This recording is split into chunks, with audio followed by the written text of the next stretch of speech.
وسلم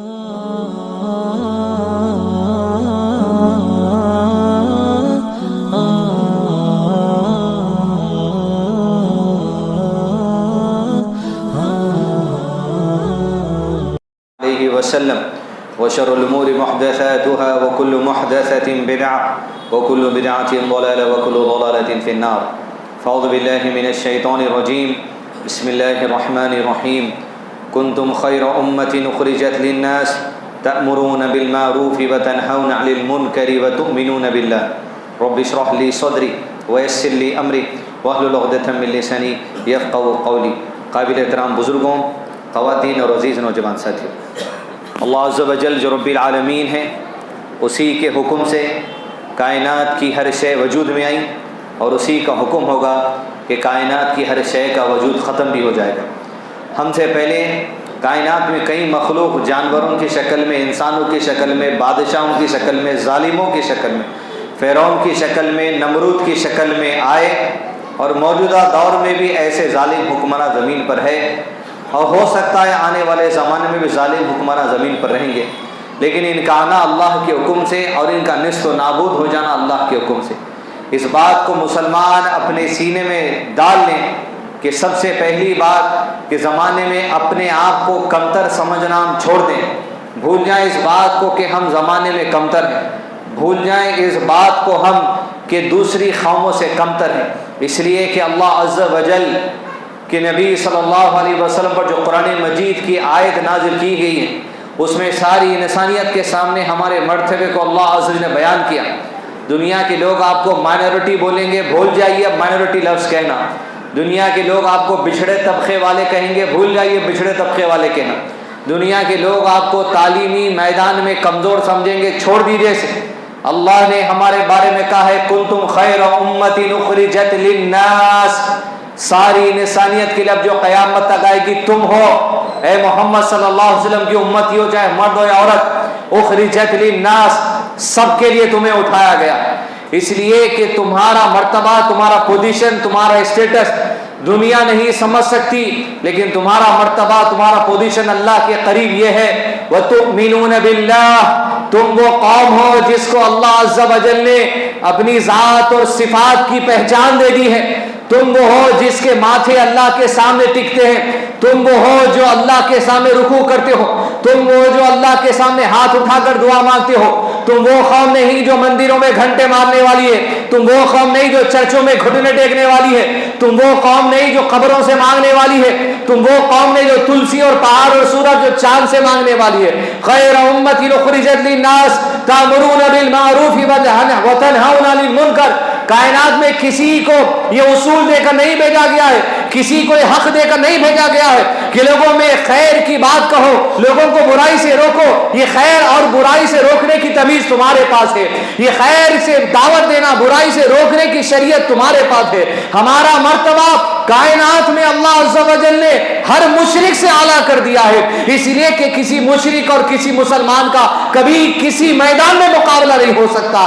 جو توحید پر ہے وہ اللہ کے قریب اعلیٰ ہے، جو کفر پر ہے وہ اللہ کے قریب جہنمی ہے اگر وہ اسی کفر پر مر جائے. دنیا کا سب سے بڑا سائنسداں کیوں نہ ہو یا ڈونلڈ ٹرمپ کیوں نہ ہو، جو طاقتور اپنے آپ کو کہہ لیتا ہے کائنات کے اندر، ایک مومن، ایک مسلمان رکشے والے کی عزت اس ڈونلڈ ٹرمپ سے زیادہ ہے جو اللہ کے سامنے اپنے سر کو جھکاتا ہے. اس لیے کہ اس مرتبے کو پہنچ کر، اس بادشاہت کو پہنچ کر آج ڈونلڈ ٹرمپ اپنے رب کو نہیں پہچان سکا. اس مرتبے کو پہنچ کر مودی اور امت شاہ اپنے رب کو نہیں پہچان سکے. ایک جھوپڑ پٹی میں رہنے والا مسلمان کا درجہ اللہ کے قریب بڑا ہے ان کفار سے جو بڑے بڑے عہدوں پر کیوں نہ فائز ہو جائے. ہم وہ قوم ہے، خیر امت اللہ نے ہمیں کہا ہے. تو عزیز دوستو، جب اللہ نے خیر امت کہا ہے، تامرون بالمعروف وتنہون عن المنکر کی بات ہمیں ذمہ داری دی ہے. اس ذمہ داری کا پاس اور لحاظ ہمیں رکھنا چاہیے. اس ذمہ داری کے مرتبے کو ہمیں سمجھنا چاہیے کہ جب اللہ نے اعزاز دیا ہے، اس اعزاز کا حق بھی مجھ کو اور آپ کو ادا کرنا ہے. اس اعزاز کا سب سے پہلا حق یہ ہے کہ ہم اپنے لیے دین اسلام کی تعلیم حاصل کریں. اس اعزاز کا سب سے پہلا حق یہ ہے میں اور میرے گھر والوں کو اپنے آپ کو سدھارنے کی ہم کوشش کریں. اس اعزاز کا سب سے پہلا حق یہ ہے کہ میں اور آپ آج کی ہی نہیں بلکہ آنے والے مستقبل کی پرواہ ہے۔ اس اعزاز کا حق یہ ہے کہ میں اور آپ دنیا میں جس قسم کی مصیبتیں مالی یا پریشانی جو بھی آتی ہیں اس پر اللہ عز و جل کا دامن تھام کے رہیں۔ اس اعزاز کا حق یہ بھی ہے میرے اور آپ کے لیے کہ دنیا کے اندر جب تمہیں دیا گیا خیر امت اخرجت للناس تو یاد رکھو محمد صلی اللہ علیہ وسلم کی امت، جب تمہیں انسانوں کے لیے اٹھایا گیا ہے یہی انسان ہوں گے جو تمہارے خلاف اٹھ کر کھڑے ہو جائیں گے۔ مکہ میں یہی اٹھ کر کھڑے ہو گئے تھے، فرعون انہی میں سے اٹھ کر کھڑا ہو گیا تھا۔ اللہ نے تمہیں جن کے لیے اٹھایا ہے وہ قوم تمہارے لیے اٹھ جائے گی۔ جب اللہ کے نبی صلی اللہ علیہ وسلم پر پہلی وحی کا نزول ہوا، ورقہ بن نوفل جو عیسائی تھے ان کے پاس حضرت خدیجہ لے جاتی ہیں رضی اللہ عنہا، کہا پوچھو تو صحیح اپنے بھتیجے سے کیا ہوا ہے؟ کہا یہ وحی نازل ہوئی ہے۔ کہا کاش کہ میں اس وقت زندہ رہوں جب تمہاری قوم تمہیں تمہارے گھر سے باہر نکال دے گی، میں تمہارا ساتھ دوں گا۔ آپ صلی اللہ علیہ وسلم نے کہا کیا میرے قوم کے لوگ مجھے میرے گھر سے نکال دیں گے؟ کہا ہاں، جب کوئی نبی یہ پیغام لے کر آیا ہے اس کی قوم نے اس کے ساتھ وہی انجام کیا ہے، اسے اب کی بستیوں سے نکال دیا، اپنے شہروں سے نکال دیا۔ یاد رکھو تمہیں تمہارے گھر سے نکالا جائے گا۔ عزیز دوستو، وہی پیغام جو اللہ کے نبی صلی اللہ علیہ وسلم لے کر آئے تھے آج یہی پیغام کی بس لے کر میں اور آپ زندگی گزارتے ہیں۔ قیامت تک جو کہ اس پیغام کو لے کر زندگی گزارے گا اپنی زندگی کا سسٹم بنائے گا، یاد رکھو جن انسانوں کو بات پہنچانی ہے یہ انسانوں میں ایسے لوگ اٹھیں گے جو تمہیں تمہارے گھر سے باہر نکالنے کی کوشش کریں گے، تمہاری زمینوں سے باہر نکالنے کی کوشش کریں گے۔ سی اے بل لا کر، سی اے اے لا کر، این آر پی لا کر، این پی آر لا کر، این آر سی لا کر، یہ طور طریقے آج کے نہیں، یہ طور طریقے زمانے کے عزیزوں تو یاد رکھو اللہ کے نبی صلی اللہ علیہ وسلم کے لیے جہاں اللہ عز و جل نے دیکھ لی مشرکین مکہ نے چال کر لی، یا تو قتل کر دو یا تو بے گھر کر دو یا تو مکے سے جدا وطن کر دو، باہر نکالنے کا پلان ہو گیا۔ اللہ نے آیت نازل فرمائی یہ لوگ ارادہ کر رہے تھے کہ آپ کو قتل کر دیں، یہ لوگ ارادہ کر رہے تھے آپ کو جلا وطن کر دے، آپ کو زمین سے باہر نکال دے۔ واللہ خیر الماکرین ومکروا مکر اللہ، یہ اللہ کے دین کے معاملے میں چال چلنے لگے ہیں، یہ مسلمانوں کے خلاف میں چال چلنے لگے ہیں۔ واللہ خیر الماکرین، یاد رکھو اللہ جب چال چلتا ہے سب سے بہتر چال اللہ کی ہوتی ہے۔ کسی بھی کائنات میں بسنے والے مسلمان کو کسی آنے والی پریشانی سے ہیبت کھانے کی ضرورت نہیں ہے۔ اگر پریشان ہوتے ہیں یاد رکھو ہمارا ایمان کمزور ہے، ہمارا علم کمزور ہے، ہمارا یقین کمزور ہے، اللہ کے وعدوں پر ہمارا یقین کمزور ہے۔ اپنے ایمان کو مضبوط کرنے کے لیے عزیز دوستو علم کے میدان میں آگے بڑھنا پڑے گا، اپنی اولاد کو آگے بڑھانا پڑے گا، تب جا کے ہم ان حالات کا سامنا کر سکتے ہیں۔ واللہ خیر الماکرین، سمجھے تو ایک کے بعد ایک ایسی بل پاس کرتے چلے جائیں گے، لیکن اللہ جب اپنے بندوں کی مدد کو آتا ہے ایک موقع تک ڈھیل دیا جاتا ہے جن کا نام تم پارلیمنٹ میں لے رہے تھے، جین بوٹ فلاں فلاں فلاں، اور جس کا نام تم زبان سے نہیں لے رہے تھے، یاد رکھو آج وہی مسلمانوں کے حق میں سارے ہندوستان کے لوگ اتر پڑے ہیں۔ مسلمان کے حق میں مسلمان نہیں، یہ انسانیت ہے اس دیش کے اندر، اس ہندوستان کے اندر، جو آج ہندو کے دل میں، جین کے دل میں، پارسی کے دل میں، دلت کے دل میں ایک دوسرے مسلمان بھائیوں کے لیے اللہ نے جو محبت ڈال دی ہے، واللہ خیر الماکرین، ارے تم ایک چال چلنے لگے اللہ نے تمہیں بتا دیا کیا ہے۔ مشرکین مکہ جب ابو طالب کا انتقال ہوا تو یہ سمجھے کہ قتل کر دو محمد کو صلی اللہ علیہ وسلم، اگر زندہ یا مردہ پکڑ کر لاؤ گے 100 سرخور دیے جائیں گے۔ مشرکین مکہ نکل گئے، لیکن وہی مشرکین میں سے مطعم بن عدی اٹھ کر کہتا ہے میں محمد کو امان دیتا ہوں آج کے بعد اگر کوئی محمد کو ہاتھ لگائے گا صلی اللہ علیہ وسلم مجھے میرے پورے 1000 قبیلے والوں کو ہاتھ لگانے کے برابر ہوگا۔ مگر ایک پریشانی ہے، ایک فکر ہے، تو اس کی 3 بنیادی وجہ ہیں۔ اول چیز کہ ہم اللہ کے وسائل کو ویسے اختیار نہیں کرتے جیسے اختیار کرنا ہے۔ اللہ عز و جل اونٹ کی حفاظت کی ذمہ داری بے شک اس کی ہے، لیکن باندھنا یہ تمہارے اختیار میں اللہ نے دیا ہے، پہلے باندھو پھر توکل کرو۔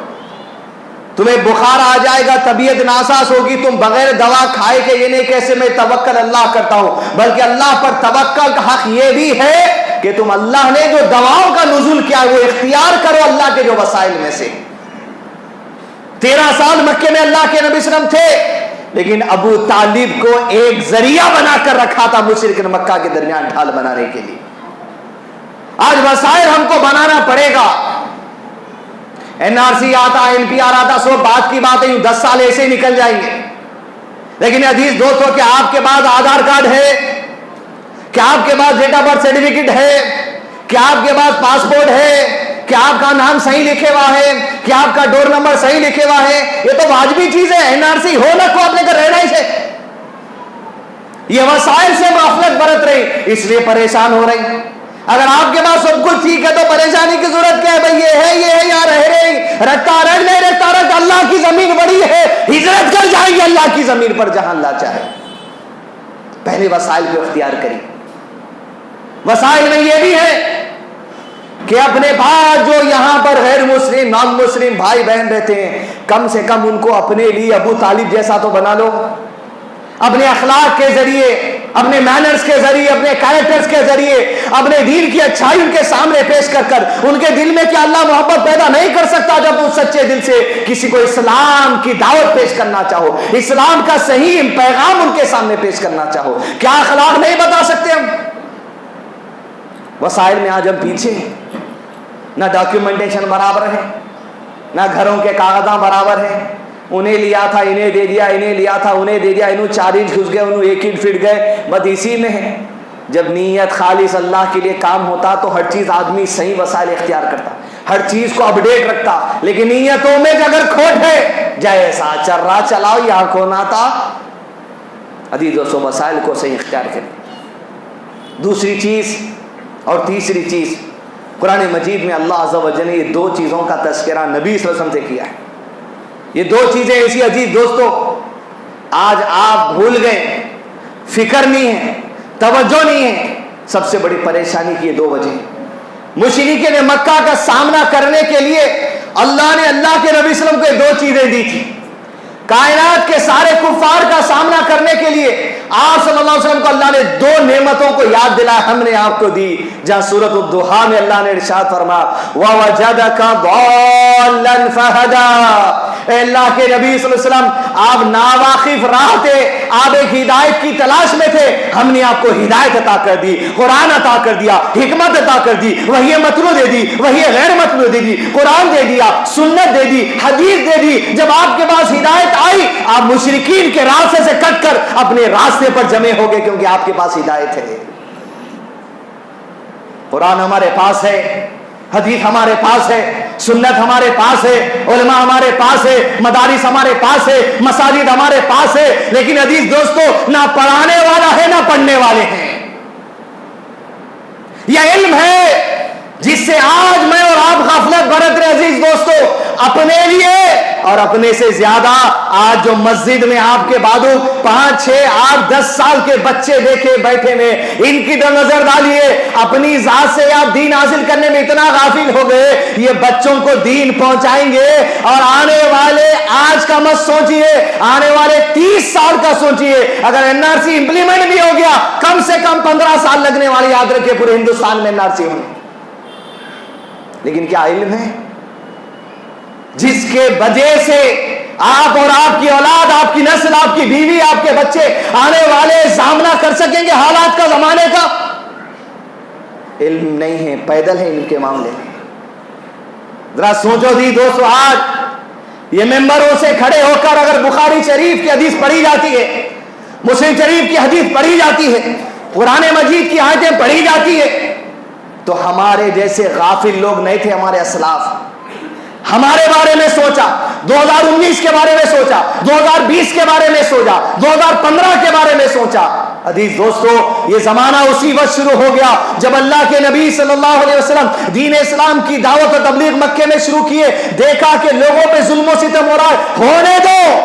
لیکن کہا پہلے ارقم بن ارقم کے مکان کو پہلی درسگاہ بنائی جائے, جہاں دشمن بنا ہوا تھا, مار پیٹ کرتے تھے, قتل غارت گیری کرتے تھے. حضرت سمیہ کو قتل کیا ہوا دور تھا, لیکن تعلیم حاصل کرتے تھے. تعلیم سے کبھی مسلمان پیچھے نہیں ہٹے. علم ہوگا تمہارے سینے میں تو کچھ اپنی اولاد کو وصیت کر کر جاؤ گے, پیغام دے کر جاؤ گے, عمل دے کر جاؤ گے. ورنہ زمانے کا سامنا علم کے بغیر نہیں کیا جا سکتا عزیز دوستو، وہ اللہ کے دین کا علم ہے، اس کی ذات کا علم ہے، اس کی صفات کا علم ہے، اللہ کے نبی صلی اللہ علیہ وسلم کی سیرت کا علم ہے، اسلام کی باتوں کا علم ہے۔ اور اللہ کے نبی صلی اللہ علیہ وسلم کی وفات کے بعد ابو بکر صدیق کی خلافت ہوئی۔ یہ قرآن جو آپ ہاتھ میں دیکھ رہے ہیں آج، یہ اسلاف کی فکر ہے۔ نبی صلی اللہ علیہ وسلم کے انتقال کے وقت میں قرآن ایسا کتاب کی شکل میں نہیں تھا، ایک جگہ پتوں پر، چمڑوں پر، ہڈیوں پر، کاغذ پر، پتوں پر، پتھر پر لکھا تھا، لیکن کمپائل نہیں تھی قرآن ایک جگہ۔ اس کی سب سے بڑی وجہ یہ ہے اکثر صحابہ اور صحابیات حافظ قرآن تھے، ان کو ضرورت نہیں پڑی تھی کتاب کی۔ لیکن جب ابو بکر صدیق کی خلافت کا دور آیا، جہاد کے میدان میں زیادہ اترنا پڑا، قتل و غارت گری صحابہ کی ہون کرنے لگے، کفار شہید ہونے لگے۔ عمر بن خطاب کو فکر ہوئی میری اور آپ کی، زمانے کی، قیامت تک کے لوگوں کی۔ کہا ابو بکر اگر یہی شہداء جو جن کے سینے میں قرآن ہے، جن کے سینے میں حدیث ہے، میدان جنگوں میں قتل ہو جائیں گے، ایک شہید کے ساتھ اس کے سینے میں دین بھی جا رہا ہے، لہذا قرآن جمع کر دو۔ اگر قرآن سینوں سے چلا جائے، یوں دفن ہو کر مٹھیوں میں چلا جائیں گے سینے اور جسم، قرآن آگے والے لوگوں کو نہیں ملے۔ ابو بکر صدیق نے آرڈر دیا، قرآن جمع کرنے کا آرڈر دیا گیا۔ یہ قرآن جب جمع ہوا، عزیز دوستو، سال ڈیڑھ سال کے بعد جب صحابہ کرام سارے کے سارے دنیا سے چلے گئے، عزیز دوستو وہ آدمی اٹھا جس کو ہماری فکر تھی، وہ آدمی اٹھا جس کی وجہ سے آج مساجد کے ممبروں کی زینت ہے۔ امام بخاری رحمہ اللہ علیہ اٹھے عزیز دوستو، کیوں اٹھے؟ ارے ایک حدیث لانے کے لیے ماں بیٹے کو توشہ دیتی ہے، اشرفی دیتی ہے، سمندر کا سفر کراتی ہے، اونٹوں کا سفر کراتی ہے، گھوڑوں کا سفر کراتی ہے، پیدل سفر کراتی ہے، جا محمد صلی اللہ علیہ وسلم کے دین کی عبادت کرنا۔ ایک ایک حدیث لے کر چن چن کر لاتے عزیز دوستو۔ کیوں؟ آج امام بخاری کی وہ دور اندیشی جو 1000 سال پہلے لی گئی، میں آپ کے سامنے حدیث سنا سکتا ہوں۔ یہ مساجد میں دیکھیے آپ، امام بخاری کی حدیث وہ محنت ہے جو 1000 سال پہلے کی گئی۔ اگر وہ نہیں سوچتے، آج ممبروں سے خطبے میں کیا پڑھایا جاتا آپ کو، آج یہ مدارس میں کیا سمجھا جاتا، آج یہ مسجدوں کے ممبروں سے کیا بات کی جاتی۔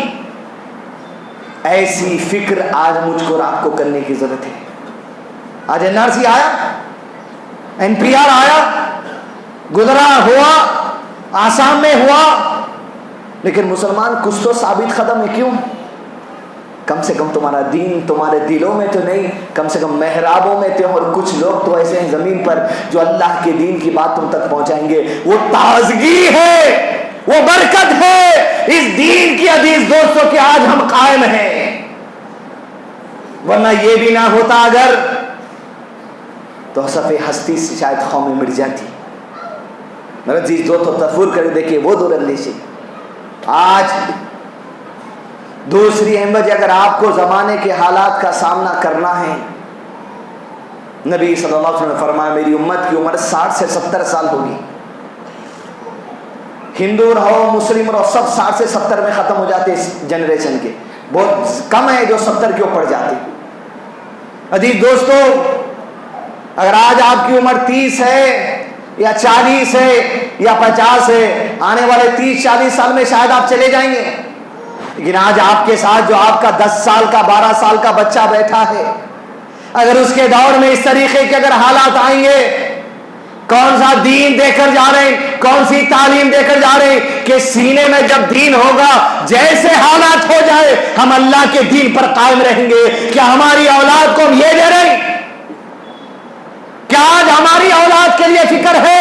آنے والے 30 سال کی فکر ہے، 20 سال کی فکر ہے، 40 سال کی فکر ہے، بیوی کی فکر ہے، بچوں کی فکر ہے؟ نہیں، ہم خود بنجر زمین کے لیے تھے تو کیا بچوں کی فکر ہے؟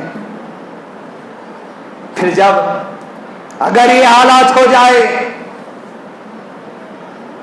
کہ ڈیٹینشن سینٹروں میں ڈالا جائے اور بولا ڈیٹینشن سینٹر سے نکالنے کے لیے تم انڈین ہونا، نہیں کوئی بولیں گا انڈین نہیں ہے تو ایک فارمولا ہے باہر آنے کا، تم مذہب تبدیل کر دو اپنا اور تم بن جاؤ غیر مسلم، ہم تمہیں انڈیا کے اندر انٹری دے دیں گے۔ کیا دین بکوائیں گے؟ دین کو بیچنا ہے عزیز دوستو، ایمان کو بیچنا ہے؟ علم کی فکر کیجئے، علم کی پرواہ کیجئے. ایسا نہیں ہو سکتا آپ کہ بس نماز کا طریقہ جان لیے، زکات کا طریقہ جان لیے. نہیں، پختگی کے ساتھ ہر گھر میں ہمارے ایک بچہ عالم ضرور ہونا چاہیے، جو کم سے کم آنے والی نسلوں کے لیے ایک بیج بن جائے جو دین کو پھیلاتا چلا جائے گا. اگر امام بخاری کی ماں ہماری ہی طرح سوچ رہی تھی، کوئی تو بھی کر لیتے، تو دوستو سوچئے آج کیا دین ہمارے پاس ہوتا. یہ دین سے دوری کی وجہ ہے.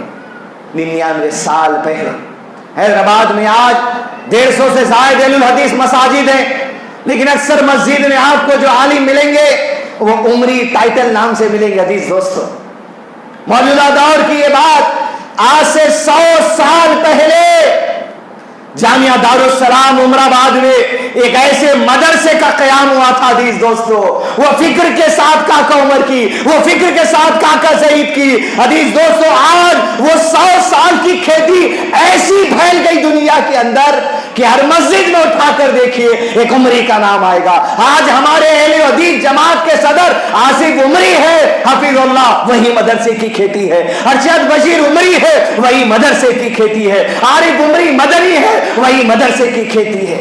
یہ کام ہے، یہ فکر ہے، یہ دور اندیشی ہے. اس زمانے میں جو کام کیا گیا آج ہمارے لیے، آج ہمیں بھی وہ کام کرنا ہے آنے والی ہماری نسلوں کے لیے. اگر آپ نہیں کریں گے، اگر آپ کو اس کا احساس نہیں ہے، تو زمانے کے حالات کا سامنا کرنا مشکل ہے. دوستو یاد رکھیے، ایمان نہیں بکنا. بس حالات تو وہی آئیں گے جتنا ہم میں برداشت ہوگی، لیکن ایمان بکنا نہیں ہے. علم کے میدان میں آگے بڑھیں. اپنے بچوں میں سے ایک بچے کو تو دین اسلام کی تعلیم کے لیے عالم کیسا بھی آپ بنانا ہے، اعلی معیار کا. پہلا معاملہ ہماری غفلتوں کا، وسائل کو اختیار نہیں کرتے ہیں. دوسرا علم سے غفلت ہے، نہ آگے کی فکر ہے. اور تیسری اہم چیز اللہ نے اللہ کے نبی صلی اللہ علیہ وسلم سے کہی، وَوَجَدَكَ ضَالًّا فَهَدَىٰ، ہدایت نہیں تھی دیے، قرآن اور سنت دیے. وَوَجَدَكَ عَائِلًا فَأَغْنَىٰ، آپ تنگی میں تھے، پیسہ نہیں تھا آپ کے پاس، مال نہیں تھا آپ کے پاس، سامنا نہیں کر سکتے تھے آپ مشرکین کا. وَوَجَدَكَ عَائِلًا فَأَغْنَىٰ، آپ کو تندرستی میں دیکھتے ہوئے اللہ نے کہا ہم نے آپ کو مال عطا کر دیا. دوسری اہم چیز حدیث دوستو، آج مسلمانوں کے لیے جو سب سے اہم چیز ہے ان کے ساتھ ساتھ وہ پیسہ ہے، مال ہے. آپ یہ سمجھ رہے ہیں پیسہ آیا تو کیا ہوتا کہ اپن نہیں، کمانا پڑے گا آپ کو پیسہ. علم کے ساتھ ساتھ اپنی اولاد کے لیے اگر آپ مال چھوڑ کر نہیں جائیں گے، مال کی تنگی کی وجہ سے کہیں ایمان کا سودا نہ کر بیٹھے ہمارے جو آنے والی نسلیں. ان کے لیے فائنینشل پوزیشن مضبوط کرنا پڑے گا آپ کو. صحابہ کرام ہم سمجھتے ہیں یہ پھٹے کپڑے پہننے والے نہیں. ابو بکر صدیق نے ہزاروں درہم خالی غلاموں کی گردنیں چھڑانے میں لگا دیا. حدیث دوستو، عمر بن خطاب کا خندق کے موقع پر آدھا مال لا کے نہیں ڈال دیے، ابو بکر صدیق کا سارا مال لا کے نہیں ڈال دیے. مال تھا ان کے پاس، بیک اپ تھا ان کے پاس. یہ ایسا اٹھاتے تھے اپنی قوموں کو. اور جب مانگنے آتے لوگ اللہ کے نبی صلی اللہ علیہ وسلم کے پاس، ایک بدو آیا، کہا محمد صلی اللہ علیہ وسلم میں نے تمہارے دین کو تسلیم کر لیا ہے، میرا فائنینشل پوزیشن مضبوط کر دو. آپ صلی اللہ علیہ وسلم پلٹے اس کی طرف. ایک وادی تھی، ادھر پہاڑ اور ادھر پہاڑ، بیچ کا جو راستہ ہے وہ وادی ہے. وادی بھر کے بکریاں تھی، کہا وادی بھر کے بکریاں تجھے دی جاتی ہے. عزیز دوستو، ایسا صدقہ کرتے تھے، ایسا فائنینشل پوزیشن مضبوط کرتے تھے. جب اس آدمی کو ملی بکریوں کی قبری، پکار کر اپنی قوم کے بعد جا، قوم آؤ محمد کے دین کی طرف صلی اللہ علیہ وسلم. ارے یہ ایسا بانٹتے ہیں کہ فقیری کا ڈر ہی ختم ہو جاتا ہے. 40 سال 20 سال 30 سال باہر رہ کے آیا، اور آج اکاؤنٹ بیلنس وہی منیمم اکاؤنٹ بیلنس مینٹین کر رہے ہیں. کتنے نہیں ہے اس قوم کے اندر جو پوچھا جائے گا 20 سال 30 سال باہر رہا مگر میں اپنے لیے کچھ نہیں کر سکا. اس وجہ سے نہیں کر سکے تم کیونکہ تمہارا جو پیسہ تھا تم خرچ کرتے وقت ضرورت میں اور خواہش میں فرق نہیں کرتے. آج عزیز دوستو یہ ضرورت ہے امت کو، ہماری اولاد کو. اگر حالات کا سامنا کرنا ہے فائنینشل پوزیشن آپ کا مضبوط ہونا پڑے گا. کب تک مسلمانوں کو ہندوستان کی حکومت کی نظروں میں آپ دکھائیں گے بچھڑا طبقہ، غریب طبقہ؟ نہیں، ارے یہی طبقہ ہے جو زکات دے کر اپنے تھوڑے سے مال میں برکت حاصل کر لیتا ہے اللہ کی طرف سے۔ آگے بڑھنا پڑے گا، مالی معاملے میں فائنینشیل پوزیشن میں آپ کو مضبوطی لانا پڑے گا۔ زکات فرض ہے ہی نہیں ہے زکات فرض، تو یاد رکھیے آپ اس بات کو، پیسہ سیو کرنا بھی فرض ہے، اس لیے کہ زکات اسی آدمی پر فرض ہوتی جس کے پاس 7.5 یا 8 تولے کے اتنا اماؤنٹ ایک سال سیو رہتا۔ اسلام سیونگ کی ترغیب دیا، اگر آپ کا سیو نہیں ہے تو آپ کے اوپر زکات نہیں ہے۔ سیو کرنا اسلام میں فرض ہے، اگر تم زکات دینا چاہتے ہو تو، اس لیے کہ زکات اسلام کا رکن ہے۔ عزیز دوستو، سیونگ ضروری ہے، اپنی خواہش اور ضرورت میں فرق کرنے کی تمیز آنی چاہیے مجھ کو اور آپ کو۔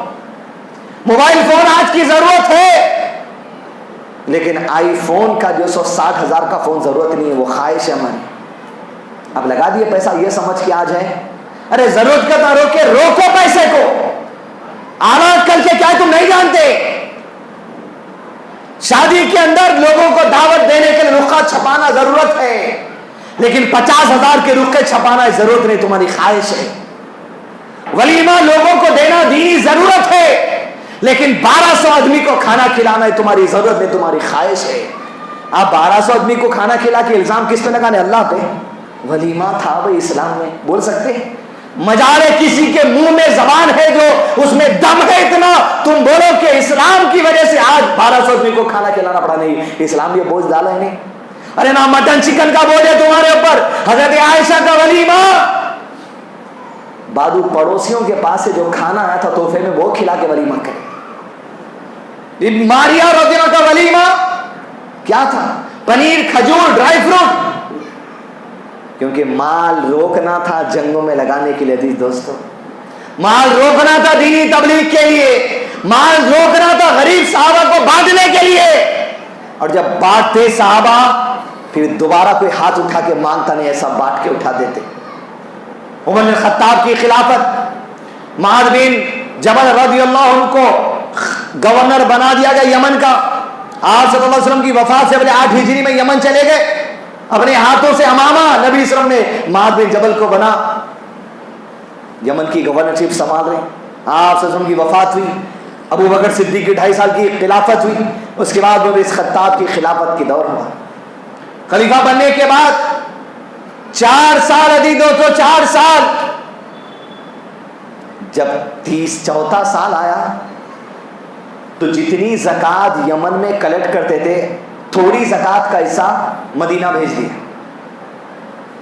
اور پھر جب 5واں سال آیا لوگوں سے زکات کلیکٹ کرنے کا، مسلمانوں سے زکات کلیکٹ کرنے کا، تو یمن کی پوری زکات 1 روپیہ بغیر رکھے بغیر مدینہ عمر بن خطاب کو روانہ کر دیا کہ یہ بیت المال کا حق ہے۔ عمر بن خطاب کو پیغام ملا کہ یمن کی پوری زکات آ گئی۔ پروانہ گیا، معاذ بن جبل کو کیا حال ہے؟ یہ زکات کا حق تو وہاں کے لوگوں کا ہے، ان کے ڈیولپمنٹ کا ہے، وہاں غریبی ختم کرنے کا ہے۔ جواب میں معاذ بن جبل نے کہا، امیر المومنین، آج یمن میں فائنینشیل پوزیشن کا مسلمانوں کا یہ حال ہے، ایک آدمی بھی زکات لینے والا باقی نہیں یمن کے اندر، اس لیے ساری زکات وہاں بھیج دیا۔ ایسے قدموں پہ کھڑتے تھے۔ سوچو آپ، فائنینشیل پوزیشن مسلمانوں کا ایسا مضبوط ہے، پورے یمن میں ایک بھی زکات دینے والا آدمی نہیں تھا۔ صحابہ کے جیسا بن رہے ہیں تو فائنینشیل پوزیشن بھی مضبوط کریے، حرام کا کما کے نہیں، کیونکہ سسٹم یہ ہو گیا آج، بھائی 5 لاکھ دے تم کیا دیتے بولو، 3 لاکھ دے تم کیا دیتے بولو، 1 لاکھ دے تم کیا دیتے بولو، لاکھ کو 3,000، لاکھ کو 4,000، لاکھ کو 5,000، 3 کو 15,000، 5 کو 25,000، یہ کھیل چل رہا۔ کہاں لگ رہا، کیسا لگ رہا، کیا لگ رہا؟ نہیں، سود ہے، یاد رکھیے آپ۔ پیسے کے بدلے پیسہ حرام، اللہ یہ کہ جو دیا جائے وہ لیا جائے، یا پیسے کے بدلے پروڈکٹ بیچ سکتے، خرید سکتے، وہ الگ چیز ہے۔ تجارتوں کی کوئی تمیز نہیں۔ یہی ضرورت ہے علم حاصل کرنے کی، علم ہوگا تو حلال اور حرام کی تمیز ہوگی۔ عزیز دوستو، حالات سے گھبرانے کی ضرورت نہیں ہے، اللہ کے دین کو پکڑ لیجئے۔ اللہ اپنے بندوں پر ظلم نہیں کرتا، واللہ خیر الماکرین، اور اللہ تو اپنے بندوں کے حق میں سب سے بہتر کام کرنے والا ہے۔ وصلی اللہ علی نبینا محمد وعلی آلہ وصحبہ وسلم تسلیما کثیرا۔